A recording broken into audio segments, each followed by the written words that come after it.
Hi, എന്താണ് Microsoft Copilot? നിങ്ങൾ ഇതിനെപ്പറ്റി കേട്ടിട്ടുണ്ടോ? It's a chat bot developed by Microsoft. Artificial ഇൻ്റലിജൻസിൻ്റെ പവറിനെ മാക്സിമം യൂട്ടിലൈസ് ചെയ്ത് പ്രൊഡക്ടിവിറ്റി എൻഹാൻസ് ചെയ്യാനും ക്രിയേറ്റിവിറ്റി ബൂസ്റ്റ് ചെയ്യാനും ചാറ്റിനെ സിംപ്ലിഫൈ ചെയ്യാനും നമുക്ക് കോപ്പൈലറ്റ് യൂസ് ചെയ്യാം. ഫോർ എക്സാമ്പിൾ, നമ്മൾ ഒരുപാട് ഫോർമുലാസ് യൂസ് ചെയ്ത് എക്സലിൽ സോർട്ട് ചെയ്തെടുക്കുന്ന ഒരു ഡേറ്റയെ വിതിൻ സെക്കൻഡ്സിൽ നമുക്ക് സോർട്ട് ചെയ്തെടുക്കാൻ സാധിക്കും കോപ്പൈലറ്റ് യൂസ് ചെയ്തിട്ട്. അതേപോലെ തന്നെ അറ്റ് എ ടൈമിൽ നമുക്ക് 2 മീറ്റിംഗ് ഓൺലൈനായിട്ട് അറ്റൻഡ് ചെയ്യേണ്ട ഒരു സാഹചര്യമുണ്ടായി.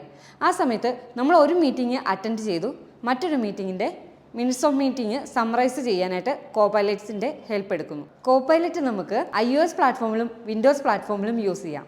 ഓർഗനൈസേഷൻ ലെവലിലേക്ക് കോപ്പൈലറ്റ് യൂസ് ചെയ്യാനായിട്ട് ലൈസൻസ് ആവശ്യമാണ്. നിങ്ങളുടെ ഓർഗനൈസേഷനിലേക്ക് കോപ്പൈലറ്റ് ആവശ്യമുണ്ടോ? എങ്കിൽ ഞങ്ങളെ സമീപിക്കൂ, ഞങ്ങൾ നിങ്ങളെ സഹായിക്കാം. കൂടുതൽ അപ്ഡേറ്റുകൾക്കായി ഞങ്ങളുടെ ചാനൽ സബ്സ്ക്രൈബ് ചെയ്യും.